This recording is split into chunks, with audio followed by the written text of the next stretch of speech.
What if I told you that Al Capone was a leadership genius?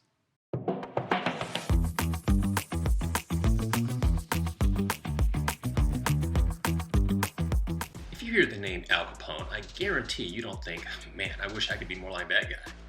Most of us know Capone by reputation as a ruthless gangster, but we probably have that impression because of his frequent depictions in movies and TV shows over the last century. One of the best takes on Capone is from Brian DePalma's 1987 film, The Untouchables. Robert DeNiro gained 30 pounds to play the part of the charismatic Capone, and you can just tell he loved the role. But buried in a film known for its stylized violence and clever dialogue are some useful leadership lessons, including a well-known scene featuring Al Capone. But, how does this happen? Well, any team, legitimate or otherwise, has to have aligned interests and coordinated action. Put another way, everybody has to be on the same page for the team to work. In this scene, it appears that Capone needed to realign the gang's interests. After losing a big shipment of illegal booze to Elliot Ness and the Untouchables, Capone uses the event as a teaching moment. So let's break it down. A man become preeminent, he is expected to have enthusiasms. Enthusiasms.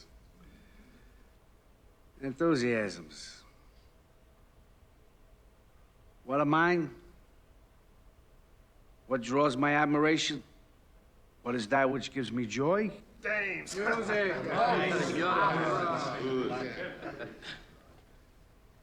Baseball. Okay, for starters, what we're looking at here is a meeting of Capone's senior leadership team, his C-suite. And in fact, this looks like a celebration. I mean, you see black tie, it's in a fancy room, they got waiters. And like any CEO, he's created an opportunity to reward them for their efforts because that's a core part of maintaining a high-performing organization. But that doesn't mean he's going to miss a teaching moment. As we're about to see, Al is concerned about the unity of his team and that some of his guys in this room have been placing their own interests above the Capone interests. Al obviously needs to address this, and he's using a baseball metaphor to communicate his wishes. A man stands alone at a plate. This is the time for what? For individual achievement. There he stands alone. But in the field, what? Part of a team. Now, what's great about Capone's approach is that everyone in the room, regardless of background, education, or life experiences, is grasping the baseball metaphor. Storytelling is a great way for leaders to communicate and ensure the retention of that message. Whether it's Jesus, Julius Caesar, or Joe Biden, all effective leaders are effective storytellers. Teamwork. Looks, throws, catches, hustles, part of one big team. Bats himself the livelong day, Babe Ruth, Ty Cobb, and so on. This team don't field, what is he? You follow me? No one. Now, what we're seeing here is the beginning of the correction phase of the lesson. Capone wants these guys to know that team success comes at the expense of individual achievement. Now, apparently someone has been doing some side deals, and Al's not having that. Sunny day, stands are full of fans. What does he have to say?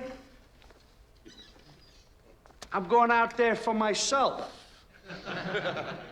But I get nowhere unless the team wins. Team.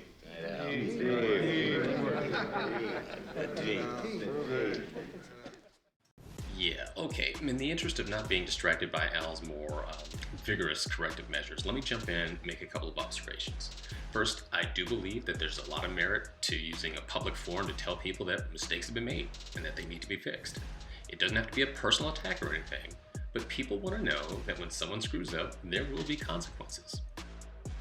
I know some people will say that you kiss in public and kick in private, and yeah, I do think that's appropriate for kind of direct corrective measures, but there are huge benefits of having the entire team see a leader call out underperformance and insist on accountability. Now, after this kind of meeting, I think the leader makes a point of moving forward. doesn't have to keep revisiting this incident because his point's been made, even without murdering the guy. If the message has been delivered and received, that should be clear by the performance of his team. No need to dwell on it. Bottom line is that even a gangster knows that to lead his enterprise requires communication, correction, and alignment. Baseball bats are optional. That's it for now. Thanks for checking out Trip Flicks.